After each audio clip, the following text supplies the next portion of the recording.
Hey, welcome to Moms in Real Estate. I'm Angela Fazio, and today we have a special episode starring my beautiful co-host and me. We want to share some personal things, and we're always interviewing other people, but never really tell the complete story about the two of us. So I hope you will enjoy today's episode. Let's get started.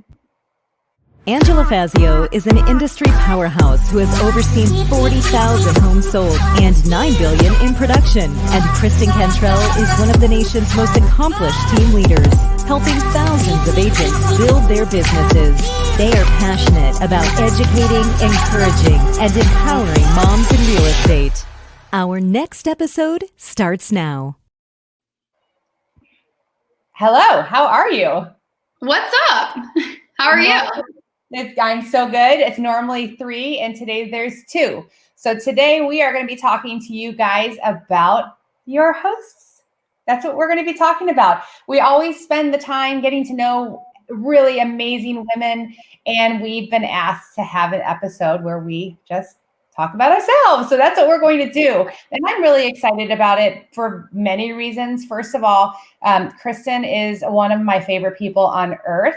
And we have a fun story of how we've met. And we both have families of our own, which makes us so passionate about highlighting moms in real estate. So, all right. So, Kristen, I'm going to let you start. Why don't you tell everybody about your family and a little bit of history about you and your husband to get us started today? All right, cool. So I actually just celebrated my 11-year anniversary with my husband, and he's great. He's like the complete opposite of me. And when you get to know Dave, like he's very like humble, quiet, reserved, but he's cool. He's like, he restores cars for fun and just a really good guy. And then we had our first son, Dean, 5 years ago. And Lucas just turned 4. He was an accident. And it's actually kind of funny because my story is when I was pregnant with Dean, I was actually working at GoDaddy, and I hated my life there. I hated it. And I was like, I cannot have my son and then all of a sudden go back to this place that I hate. It just really was sitting really bad with me. And so I had actually, Courtney Bea, one of my friends, worked for Chuck and Angela. She was a real estate agent, and she's like, hey, they have a position opening up. And told me I needed to meet Chuck and Angela, and I did. And that's kind of crazy. But yeah, so. Yes, that's true. And then what happened was we met her at Rock Lobster, which is this amazing sushi place near us. Which we go all the time. We go all the time. I'm like Orca the whale with sushi. And so wine and sushi. Yes. Those two things together is God's gift to us. It is. It is. So we met at Rock Lobster, and we had all of these other people in her position. So I don't know. I was a little, maybe I was grumpy or something. But when I showed up, she had her hair in like a top knot. Mm-hmm. And I'm sure she interviewed fine. I don't know what my problem is, but I did not like I probably her. didn't. I don't know. I don't know. But top knots were in. Angela just didn't know. If I tried to put my hair in a top knot, it would be like one piece of hair. So maybe I was jealous. I don't know. But anyway, so she started working with us. And one of the things that really did impress me about Kristen is she was really transparent about the importance of family. Like she said, I need you to know this about me. My family's so important, right? And I don't want work bulldozing my family, which I loved that part because we are all about, we want to know our people's spouses and know about their family and all of that. So that's how, yeah, that is true. That is how you started working with us. And if I'm not wrong, Luke was conceived after our Christmas party. After, yes. There's a big running joke with a lot of us that, because I got pregnant the night of their work party. And so everyone's like, says I got pregnant there. No, I did not get pregnant at the work party. Not at the work party, after the work party, after the work parties. Oh my gosh. Yeah, and she has been working. You know what? I looked it up. You are coming up on your, I think, 5-year anniversary working with us. 5 years, yeah. Mm-hmm. Yeah, coming up like I can't remember which date, but really October, November, right now. Yeah. Oh my God, we should go have sushi and wine. That'll be different. Wait, didn't we just do that yesterday? Let's do it again today if you want to. So, so she worked with me in recruiting. Like her job was to go find real estate agents to come work at Revelation Real Estate, which we had, right? And so I'm just going to fast forward for a minute because one of my favorite things about EXP is this. Now, Kristen and I are still working together, but we're total partners. Mm-hmm. Like total partners. So we're doing this together and she's benefiting just like I'm benefiting. So that's really exciting to me. If you guys want to know about that, you can call. But I will give you a little bit of background. Most people in the real estate industry know of my husband, right? But he's Chuck Fazio and he and I are not opposites. We are like the same. The exact same. We really are. It's cool. It's cool for me because I'm pretty much a loner. And so I'm just like alone with myself all the time because we do. Fun fact about Chuck and me, we met in 2001. And since we started seriously dating, we have never we've spent one night apart and that's because of stupid COVID. And he got kidney stones and they wouldn't let me in, right? That's the only night that we ever spent apart. I was so worried about you that day. I was like, what is she going to do? I wasn't worried about Chuck. He was going to be fine. But I was like, what? You've never spent a night away from him. I'm not afraid or anything like that. You know, some people just are afraid to be by themselves. I'm not afraid at all. It was just so foreign. And so even my kids knew how foreign it was. And they stayed up with me till like 2 a.m. Oh, that's so sweet. Not the youngest one, but like till 2 a.m. to make sure that I could just fall asleep. Anyway, it was cool. And we have 6 kids. And so ours is 2 from his first marriage, Danielle, who's about any second to have a baby. I can't believe she hasn't had that baby. She's been to the hospital 4 times thinking she was going to have that baby. So crazy. Right. Yeah. So she has a Charlotte, who's our granddaughter, and about to have Ellie, a little girl, and that's going to happen like any day now. And then Charles is 25. So those are the 2 from Chuck's first marriage. And then I have one from my first, who's 21 in a few days, which is so weird. That's so crazy. He's in college at ASU. And then I have a child who we have one together. Our favorite. I'm not kidding. He's our favorite. He's just turned 16. And then we have 2 adopted kids. Ari is 14 and Bentley is almost 10, but he's not 10 yet. And they're brother and sister. Oh, yeah, you have like the craziest blended family. Look this is the greatest story.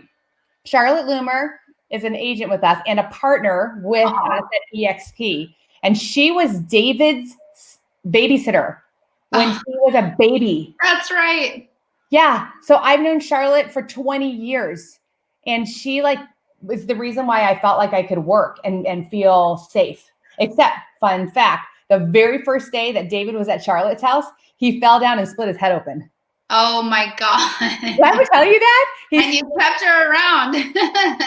he fell. Who cares? I'm not that kind of mom, right? But literally split his head open right there. He has a little scar still. And I still brought her back. I sold her house too. I forgot about that. I forgot about this. I actually sold her house too. That's awesome. And she's an awesome real estate agent. Anyway, so yeah, we have the 6 kids and which is really funny because that proves that God has a sense of humor. Yeah. Honestly. And then I guess another fun fact is my husband and I, Chuck and I, literally have at least 5 dates a week. Sometimes 6, sometimes 7. At least. That's just what we do. It's fun. Yep. You guys do. And so which is crazy. I feel like I get a date like every other week if I'm lucky. Yeah. Well, we just, you know what we did? And I know all moms and all marriages are different, but what's the most important thing to me? Here's how Chuck and I believe. And I'm not saying that other people don't believe this, but the way that we manifest it. We believe God's first, and you got to keep God at the center of your marriage. And then your husband and wife relationship is second, and then your kids, right? Mm-hmm. And so you have to work within your relationship the way that God formed it, right? And for us, and this is not true for everyone, but for us, we need to spend a lot of time together, not just at work, not just because we always have worked together, and work, play, we dream together, we brainstorm together, we go and have dinner with our favorite people like Kristen and Nicole and Rachel, and we fellowship and just, dream about what we're doing and grow. It's for us, that's like what we need to do to stay healthy. And our kids have known that like from the second either they came into our home because of adoption or whatever. So they're fine with it. They're like, go ahead, go have a date. Yeah. And you're really true to that. You definitely are. And I think that a lot of moms I know that are listening are probably like me, where like I've gotten so much better, but over the last 5 years, I have suffered from mom guilt, like on another level. Like if I would be driving home from work, I couldn't go to the gym before I get my kids because that was just like more time. And I'm kind of obsessed with time. So I would just it would just like eat me up. So I like didn't spend time on myself for so long and spend time for me and my husband. I put my kids first all the time, and I still put my kids first a lot. And I know in the back of my head, like I need to be putting me and my husband first. It's hard. It's really hard, especially when they're young. As they're getting older, like I see myself and I see Dave getting better about it. But I just feel like when you're in the day-to-day, it's like really easy to get caught up and forget how important it is to be intentional with your connections with your spouse and make sure you're dating. And you just have to put it on the calendar, like, and have a babysitter booked. And I think that's where I don't know. It's hard. It is hard. And I know that a lot of people struggle with that, but here's what happens if you don't, like, over the years. And I was married before, and I had the shittiest marriage. It was so bad. And so what I have now is so special to me, and God put it in my heart that I'm so passionate about marriage. I'm so passionate about dating your husband and about making sure you do that. Because what happens if you don't? You wake up one day, the kids are gone, and you don't know each other. Yeah. That's why so many people get divorced after the kids are either like in high school or, kind of more independent, or when they're gone out of the house, because you look at the other person, you're like, shit, what do we do now? We don't even know each other. I know. That's a terrifying thought. Yeah. So that's why you have to be, that's in my mind, you have to be intentional. The thought, I have to say to myself, the thought of me not knowing my husband like I know him today, that slipping away, that is like mortifying to me. So preserve it at all costs. I'm really passionate about that. All right. So I'm going to tell you fun facts about Kristen. First of all, she really, truly is one of my very best friends. And here are her strengths. I've never met anybody like her that can connect people. Like, this is what I mean. She'll meet somebody in real estate. Obviously, that's what we do. We connect people in real estate. She'll meet somebody in real estate, and she'll be like, I know exactly who you need to talk to. And she'll introduce them to somebody else, and it's almost always exactly right. Like, maybe they have a skill that's similar, or maybe they have a personality that's similar. She's a master connector. That's how Rachel Krill says it, by the way. She was just saying last night, we were out to dinner with 2 agents, and she was telling them the same thing. It's a gift from God. You are a master connector. You're great at building relationships. It brings you joy. And so you've got to imagine, in 15 years of running a brokerage, the number one thing to a successful brokerage is recruiting. That's what it is. And all you real estate agents, same thing for you. If you say, well, I'm not a recruiter. Yes, you are. You just recruit buyers and sellers. That's what you do, right? Yeah. So you have to recruit like crazy. And we went through so many people who thought that they could do it. And she is the only one who absolutely is a master of it. And there are team leaders today. There are lots of team leaders today that think their whole team building, and they should give you all the credit because you built their entire team. I connected them. You connected them.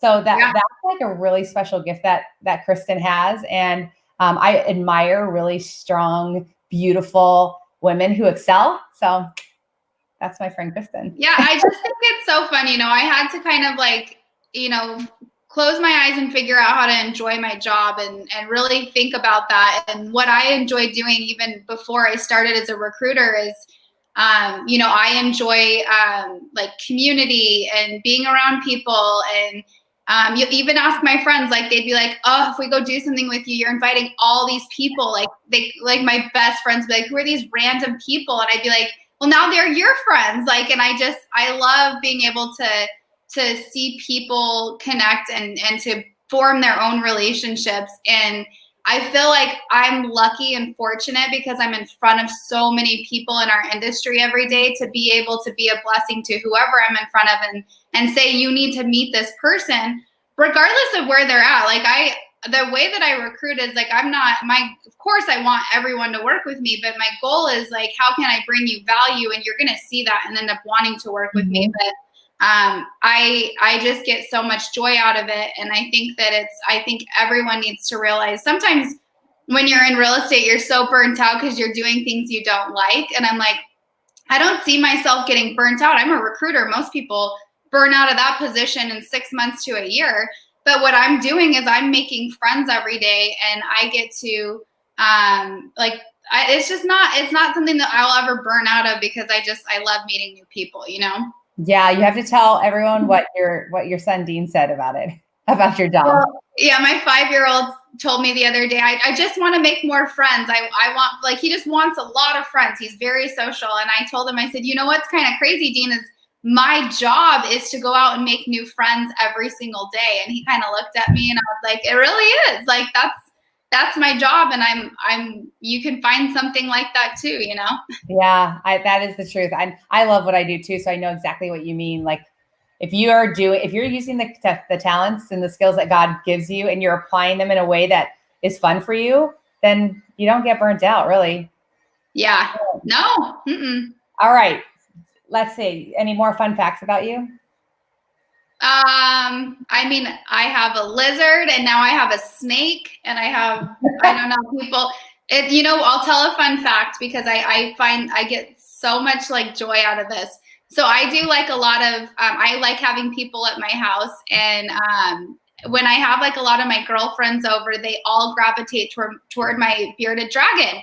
And I'm not kidding. Ask Angela. She came over with Rachel and they both were holding my dragon. Last week I had a bunch of girls in our real estate industry over, and Jackie Schaffner, one of my friends, she's holding the lizard like a little baby, and I'm like, you're gonna get one next. And then Erin Etheridge, she was on Moms in Real Estate, she was at my house and she's holding my bearded dragon, and I'm like, this thing is like, I'm telling you, if there's a single guy out there that is trying to get a date with a girl, I think you just need to carry a bearded dragon around. And I think it will work. Well, yours is so pretty. He is pretty. Yeah. He's not that smart, but he is cute. Kind of like the people I know. You're so pretty. Someone asked me, do bearded dragons have personalities? I said, well, my friend's bearded dragon is a bitch. She really is. I said, and mine's not smart, so I think they do. I think they do too. Why is it every time I get to like be in the spotlight on a podcast, I talk about my bearded dragon? That is weird. That is weird. I have problems. I think it is because it's yellow and you make pictures that make it look like it's thinking.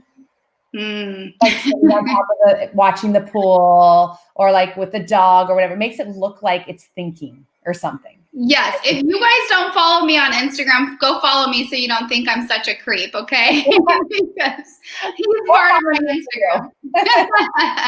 Well, you guys, we just wanted to give you a little insight into what we do and who we are, and our friendship and our families and our passions for what we do. So if you don't like who you're working with, you should come and call us, because we are delightful and we will work with you. We have a good time. We do. Well, thank you guys for listening today, and God bless you all, and we'll see you next week. Bye.